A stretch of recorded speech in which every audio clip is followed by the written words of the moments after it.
Hello, this is the Specialty Matcha Podcast, and I'm Ryan, and this is my co-host Sungjun, Hello, hello. and we're the co-founders of Sanko Matcha Products.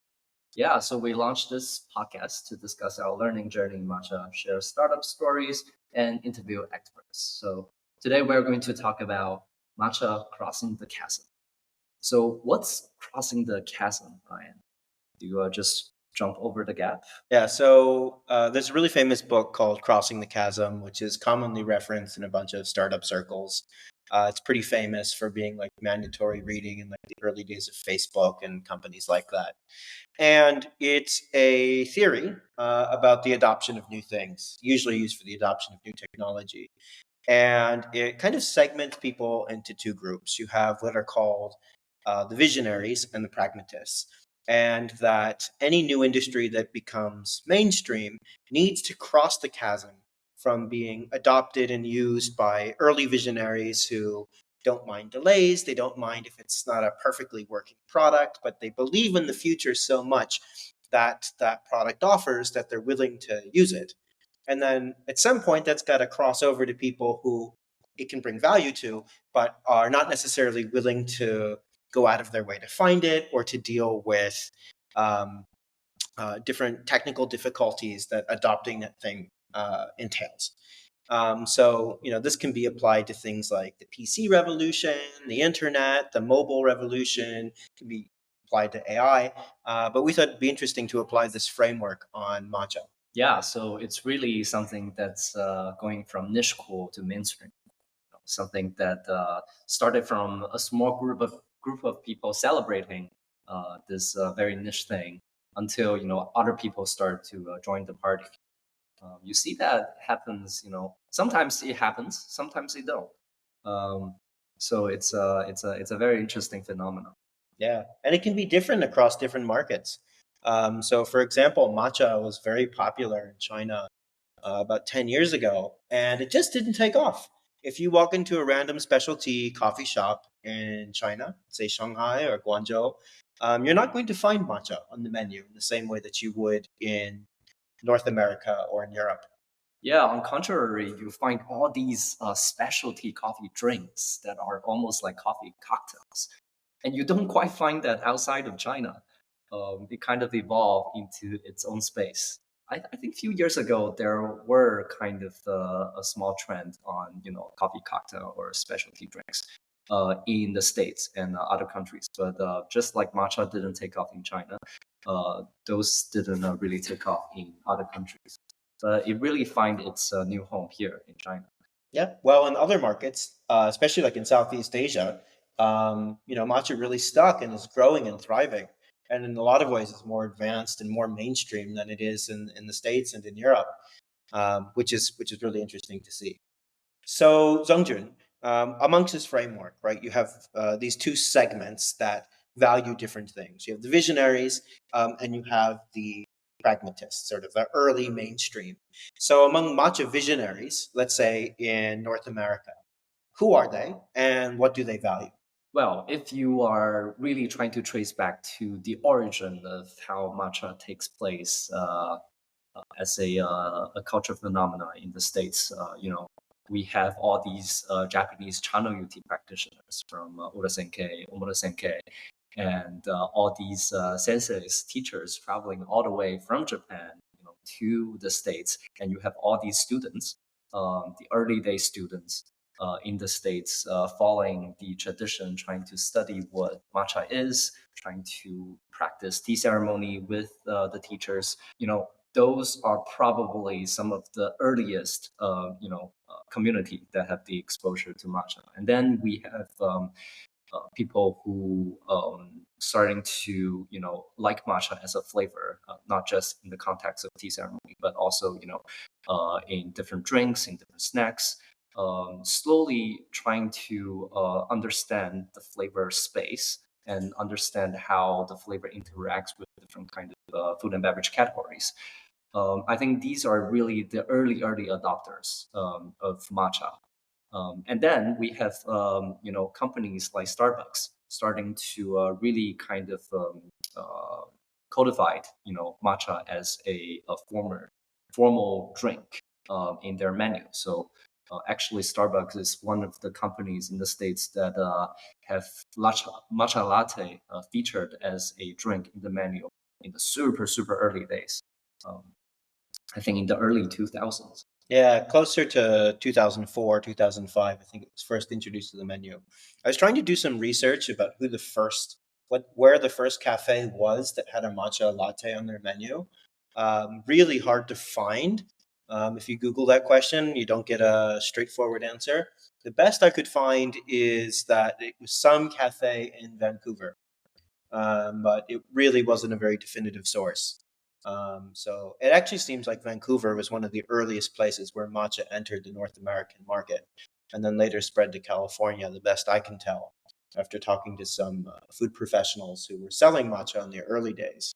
I'd say, Chanoyu practitioners, traditional Japanese tea ceremony practitioners, are definitely like the early missionaries. And they didn't just bring it to the United States, they brought it all over the world. Especially Urasenke is the more international school. Like you can go anywhere from Brazil to Thailand to Philippines um, to Mexico to Canada. They have branches all over the place that are really the early missionaries of spreading Japanese tea culture, matcha awareness far and wide, doing a lot of public demonstrations, which are a good way for the public to be introduced to it. Which is actually one reason why I think we see so much legacy baggage of people using very traditional equipment and taking a very ceremonial lens versus as something, having matcha as just kind of its own interesting beverage. Is because a lot of those early exposures were through tea ceremony. But the other people who were really early adopters, the matcha visionaries, were the health food people, people who were looking for new novel ingredients that were very healthy, that were attracted to matcha because of its L-theanine, its EGCG, other catechins, and polyphenols, as well as caffeine, and having a more balanced energy profile in the way that it keeps you awake.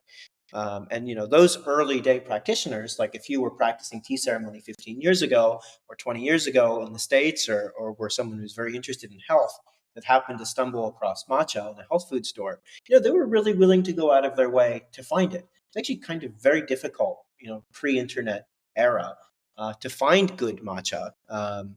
And even in the early internet era, sort of when we first started buying tea in the early to mid 2010s, it was really hard area to navigate, and you kind of had to pay your tuition. I've ordered a lot of matcha that just wasn't really any good. Yeah, absolutely. I mean, you see this kind of phenomenon in categories too, like GABA tea, and Mm. also like the whole turmeric trend. Like, oh, it's very hard to find good quality, GABA and good quality turmerics. But now they're like more available in a lot of places.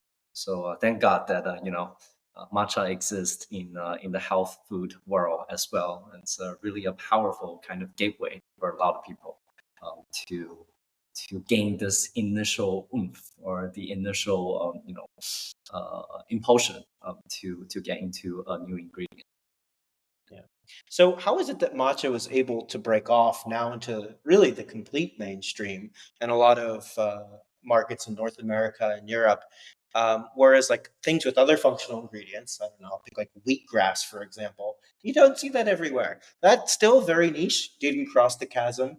No, Starbucks isn't making a wheatgrass latte as far as we know. I'd argue a large part is there isn't a lot of flavor there. It doesn't taste very good, Yeah. where matcha does. But not every ingredient is able to cross the chasm into the mainstream.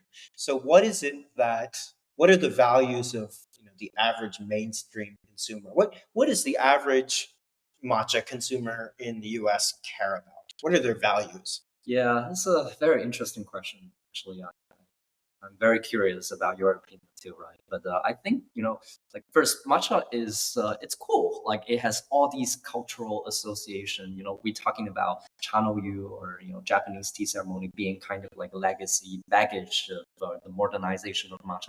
But it's also very cool cultural label that people will be curious about. So I think like that, like it really served as its purpose to kind of bring the curiosity out of people.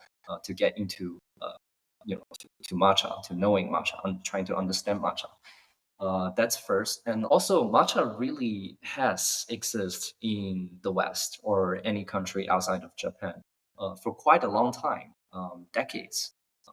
It really kind of went from a new novelty into a more uh, kind of mainstream ingredient that people at least know what matcha is. Yeah, so like general awareness is able to bridge the gap where, the average person has at least heard of it usually. Maybe they don't know exactly what it is, but they know that it exists. I would say like other matcha pragmatists. I mean, we keep talking about Starbucks, but they're a great example. They were really early to the scene and introducing matcha and like green tea latte as a concept and presenting it to new consumers in a very approachable way. In a latte and frappuccino, and paired with other ingredients, and you still see them doing that, like in their new spring menu, having the matcha lavender latte with cold foam, doing it in a way to have it be a bridge product to, people who might be matcha curious and, looks kind of weird. I don't know if I'll like this, to pair it with things that, will make it more likely that they'll end up liking it. So, Starbucks really can't be ignored in the story. Similar to the specialty coffee story, when you look at the rise of the specialty coffee industry, which is worth tens of billions of dollars now, could have never happened without Starbucks. And we'll talk about that a little bit later. I would say the other matcha pragmatists and being able to spread matcha is also the specialty coffee movement. They're really on the front lines of educating consumers about matcha and what it can be, and really quite sophisticated ways now, kind of like what you were talking about, Zongjun, in China, with all of these sort of mocktail inspired coffee beverages. And just to put some color on that, the coffee scene in China is very weird from an American perspective. It's mixing it with orange juice. There's like cheese, like kind of like a cream cheese foam coffee. You see people having like toasted rice milk lattes, which is really good, or mango flavors. And we're not just talking about the flavor of the coffee itself. It's like being mixed with juice. Pretty interesting scene. But you see the same thing in matcha in specialty coffee shops in the States. You see people doing like matcha tonics or various mocktail inspired takes on it to bring in new consumers, to make it a little more approachable. Because, unlike health food consumers, health food visionaries for matcha, right, they don't necessarily mind the taste, right? They're willing to put up with a bad taste and what is actually an inferior product for the health benefits. And the tea ceremony practitioners, right, they need something to practice traditional tea ceremony with, right? They're also willing to put up with sourcing headaches or stale matcha, or to overcome these obstacles to buy and share it to others, right? But the specialty coffee people definitely are not, right? The flavor matters. That's where flavor really takes center stage in its ability to spread. And companies like Starbucks and specialty coffee companies know that, and are creating these bridge products and focusing a lot on quality and trying to source better matcha, because flavor matters for mainstream products.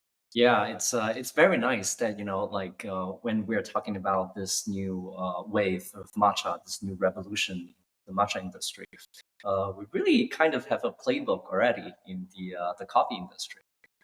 I would argue that in the future, the evolution of matcha, the new exposure of consumer into single origin matcha, into transparent labeled matcha, will go through a very similar route as people were experiencing back in the early 2000s, early 2010s with specialty coffee.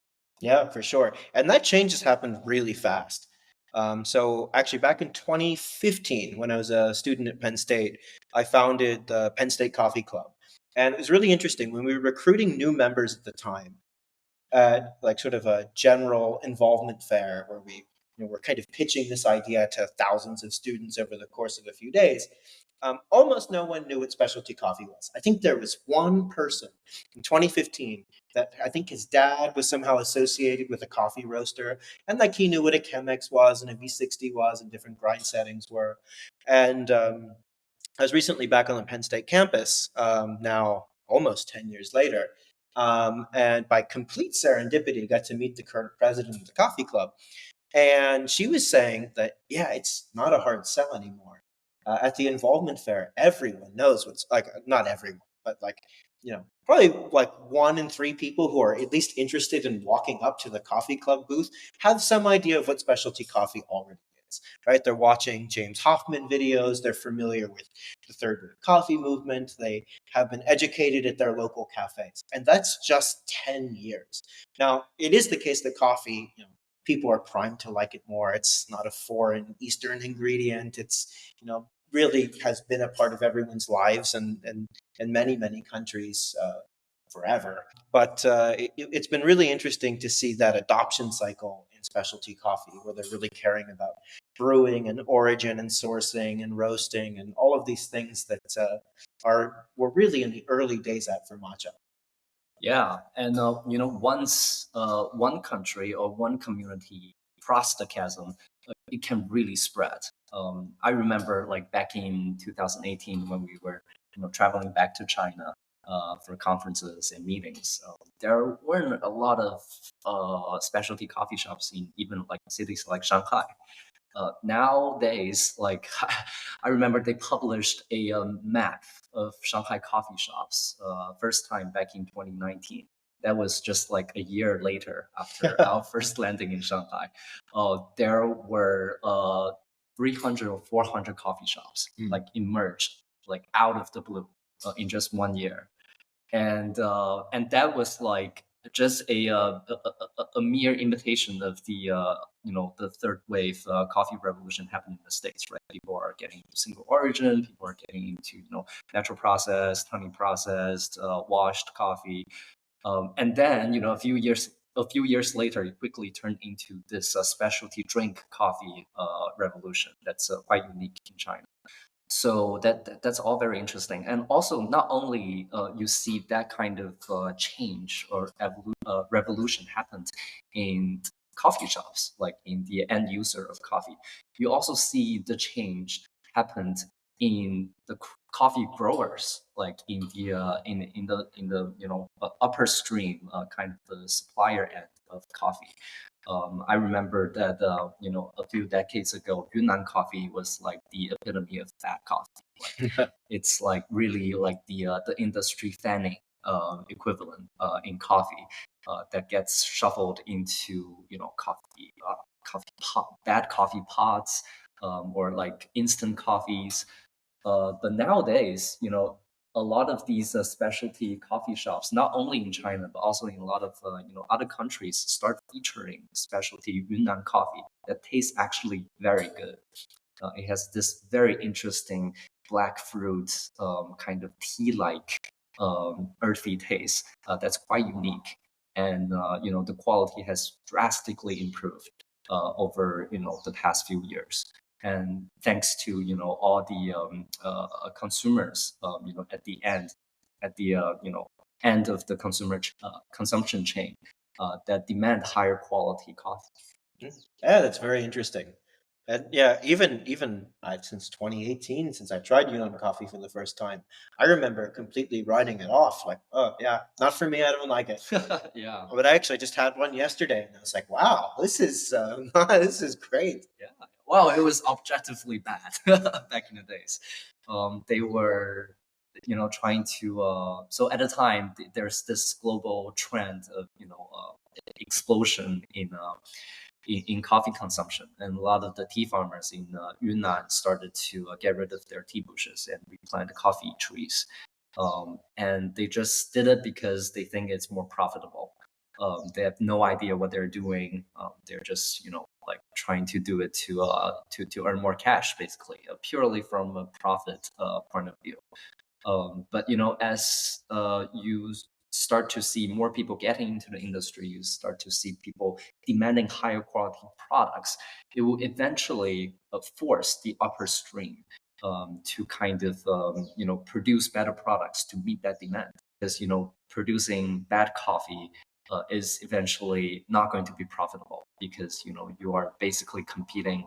It's basically It's a commodity product. It's a race to the bottom. yeah, it's a race to the bottom. That's the phrase I was looking for. It's like who produce the product in the cheapest way wins the game basically, and that's not a win for consumers. Yeah, they really changed from a commodity or C grade coffee to a specialty product. And doing quite innovative things too, especially some of the fermentations, a lot of anaerobic fermentations or fermentations free of oxygen, which select for very different microbes that create very different metabolites, which result in very different flavors. Some weird, some good. Yeah, yeah. Well, I guess I mean like it's kind of a natural evolution of Yunnan coffee being a specialty product because you already see Yunnan being the hometown of pu'er tea, and that's really a product of the magic of fermentation, and seeing people kind of repurposing that specialty into coffee is quite interesting and not surprising. Yeah. And they're quite innovative about it, which is also interesting. Maybe they don't have a lot of the legacy baggage that other traditional coffee growing countries have and can be much more experimental. Which maybe in the short run, sometimes you get unlucky and you get something that kind of tastes weird and different. But in other cases, you get something that's remarkably delicious and unlike anything else that you can get anywhere. Yeah, yeah. I mean, like the baggage free kind of status to coffee is really, I think, a good foundation for innovation. Yeah, it'd be really cool to see the same thing in matcha. Right? Yeah, You see it a little bit, like you see, so like you have the traditional, we'll call like traditional specialties, single origin, single cultivar, maybe even single estate, single farm matcha.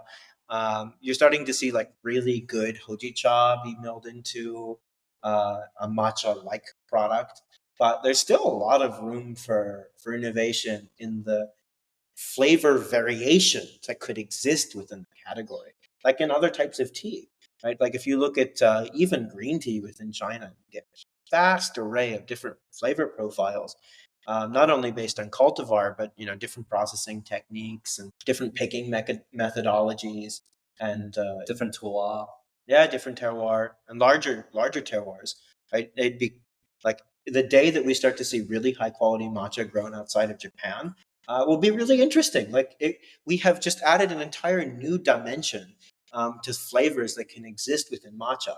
The people who are really purists saying that matcha is like a bioregional product, like champagne has to come from Champagne, or Bordeaux has to come from Bordeaux, right? Like Yeah, it's yeah. sort of true for matcha, but why does it have to be? Yeah, I mean, it can totally be like old world wine versus new world wine, right? Like, you can have excellent wines from both regions.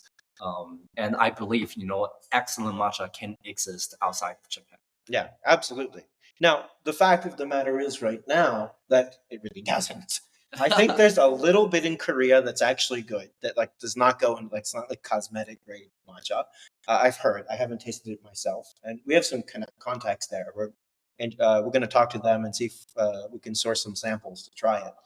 And we've heard that mainland China is making some serious investments in matcha quality and tencha quality that can rival even sort of the mainstream average Japanese matcha, which we're also really interested in trying, potentially sourcing to expand the pool of high quality matcha that can exist and the number of terroirs that are available to people who are interested in diving into matcha in new dimensions. Yeah, I mean, ultimately, there's no physical constraint that prevent good quality matcha to exist outside of Japan. Like if you look at Korea, if you look at China, like there are already a lot of very high quality green tea exist out there. Like Longjing or Bilochun gets sold for thousands of dollars per kilogram. That are actually very high quality, and it's good tea. It's only because the growing mechanism, the growing method is different from matcha, that the end product tastes different and probably not suitable to be milled into powder. But like if we use the same kind of methodology to grow the tea, to produce the tea, I would argue that we can end up getting some excellent product. Yeah, totally agree. And I'd love to see the matcha world evolve that way. And that's not at all to discredit the heritage and the legacy of multi generational farmers in Japan.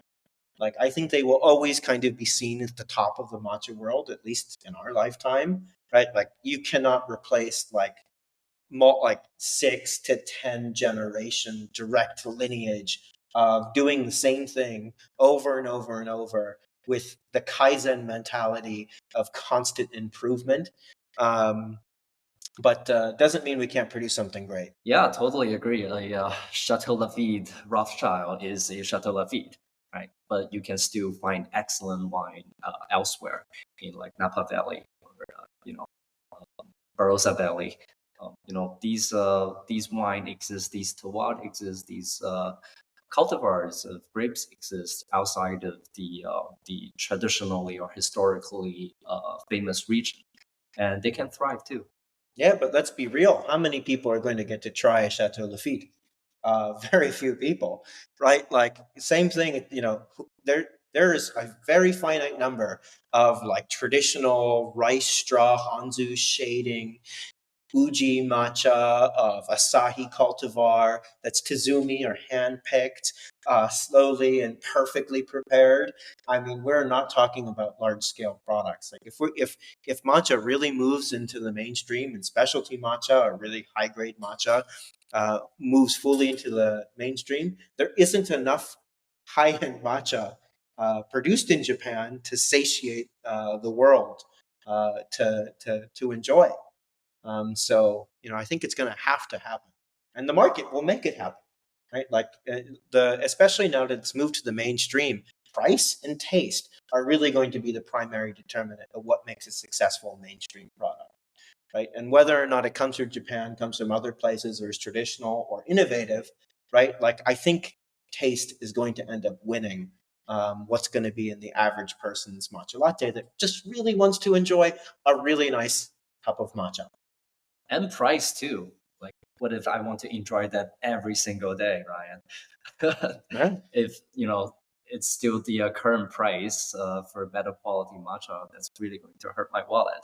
Yeah. Well, even the best matcha right now, it's expensive. It is. Like especially like if you're not savvy on where to buy really high quality matcha and where those vendors are, right, you're going to be laying out like a couple dollars per serving at worst, and maybe at best, you can get something at like 50 cents a gram, right? So if you need 2 grams per serving or 3 grams per serving, you're talking about a buck 50. It's expensive. It's not for everyone. So, Zhongjun, what does success look like for matcha fully crossing the chasm, right? So we're in the early stages of it crossing the chasm. We have an early majority that will just randomly get a matcha latte, at Starbucks. But at what point is like grandpa drinking some matcha, in the States, the same way that he would a coffee? Like, what does success look like when this is fully entered the mainstream? Yeah, I would envision that it will really be a coffee alternative. Like whatever you can find in coffee, you can probably end up finding in matcha too. But it probably might not be as big as coffee, maybe ever. But we don't know. But like when you can really see matcha everywhere, and from any kind of generation, all kinds of consumers start drinking matcha, talking about matcha, or not talking about matcha, like really view it as kind of like a Part of life. part of life. Yeah, that I would think that matcha really crossed the chasm. And I think convenience is going to be really important, right? People are not going to go out of their way to get it if it's fully in the chasm. And it's as available as any random cup of coffee, right? Like when are we going to get our equivalent to matcha K cups where you don't have to go through this very elaborate process of preheating your bowl and sifting the tea and adding in the water, but only at the right temperature. Otherwise, it's going to taste bad. And then taking care of your whisk and hydrating the whisk and whisking the tea and then cleaning your whisk and then putting it back on the whisk stand and then taking and dumping the contents of the bowl into your drink, right? That's a laborious process. Yeah, one day, it will really be just a machine that you push a button, boom, and then you have a nice bowl of matcha ready. Yeah, and that won't be for everyone. There are always going to be people who prefer the analog method, the intentional way, the human-driven way, and that's fine. That's great. And you see a lot of companies. kind of doing hybrid approaches to their strategy for this for coffee. And Fellow, for example, which is a company we like to talk about a lot, we really like their products and are very inspired by their design. They recently came out with a all-in-one coffee brewer. So kind of like a really advanced version of a Mr. Coffee pot that can do everything from cold brew to Kyoto ice drips to your normal pour over like product. And it's hyper programmable. And it's interesting because on the surface, why is Fellow doing that, right? They're a company that make coffee grinders and pour over equipment, like kettles, but also actual pour over devices and carafes and stuff. They're like the cool coffee equipment company for the analog way, the hard way, the human driven way. And now they're, putting out a product that's fully automated. And I read an interesting article, I think it was in Bon Appetit, of an early tester of this new all-in-one coffee machine. And, this was a guy who was heavily dedicated to the analog way, the slow way, his morning pour over. And he said, yeah, the only reason I do it is because it actually makes better coffee. I want a good cup of coffee. That's how I want to start my day. And, I don't really care about whether or not I'm standing here for 5 minutes, slow dripping this thing into this cone, or if I push a button and get it. And this finally is able to deliver on that experience. And I think that's true for most mainstream consumers. Like, I don't think that's going to cannibalize it. People want both, or at least have the option to do both. Yeah, or sometimes it's not even catching, the different consumer segments. It's probably, one consumer that's going through different consumer journey. Yeah. Like I remember, back in the days, we really loved this kind of analog way to bring coffee. But now we are perfectly fine with instant coffee, in all these travel schedules or, tight life, arrangements. We really just don't have the time to spend on, brewing coffee for like 10 or 15 minutes. And I think it's totally fine. There are a lot of these instant coffee out there that actually taste pretty good. And like it's sometimes it's not really the start of a consumer journey, but also can be an end of a consumer journey. Totally agree. And let's be honest, most pour overs at cafe are bad. They suck. Like people, baristas do not want to stand and be a slave to this kettle and take 5 minutes to hand pour you your coffee. They're not usually not paying attention, and usually it's not very good. And honestly, half the time I'd rather be drinking Nescafe. Right, like, let alone, not only am I waiting waiting 10 minutes for this thing, and spending maybe $8 on this hand poured coffee, but usually it's not even any good, right? So, like, there's a real case for automation and innovation for just convenience in everyday life. Like, yes, matcha is this romantic thing, has this amazing heritage, and should be treated with tons of respect, and that's why people love it now. That's why people will probably love it into the future, but that's not going to be true for their consumer journey forever. So seeing innovation, seeing more variance in matcha flavor, seeing more automation, more convenience, is going to be what the future of matcha is if it's fully crossed over, cross the chasm completely into the mainstream. Yeah, at that point, like it's really, consistency and quality that would really matter. Like a consistently okay coffee is infinitely better than a inconsistent great or bad coffee. Yeah, totally agree. And one thing, we're approaching the end of this episode, but one thing that's worth mentioning is that we're talking about matcha very broadly. And we're talking about it as an entire category, not necessarily more niche topics, right? So, like the specialty matcha movement, or worrying about very transparent sourcing, or like single cultivar, single estate, right? That's pre-chasm. Right? That's we're in the early stages of seeing single cultivar matchas on a cafe's menu. So what is it going to take for that to cross the chasm into the mainstream? Just like the specialty coffee was, where people cared about single origin or single cultivar coffee. So that'll be a topic of a different episode. Really just scratching the surface on the way these things get popularized and adopted. Yeah, I bet that similar phenomenon is going to happen in matcha too, which, after the consumer crossed the chasm, the entire industry needs to cross the chasm too. Like it's not just the matcha makers, but also the matcha farmers, the matcha companies needs to cross the chasm to meet the consumer demand. Yeah, because you created an entirely new market, and that's where the growth will be. All right. Well, I think that's all we have time for today. If you like the show, please consider giving us a 5-star rating, and please recommend it to a friend. And we'll see you on the next one. All right, see you.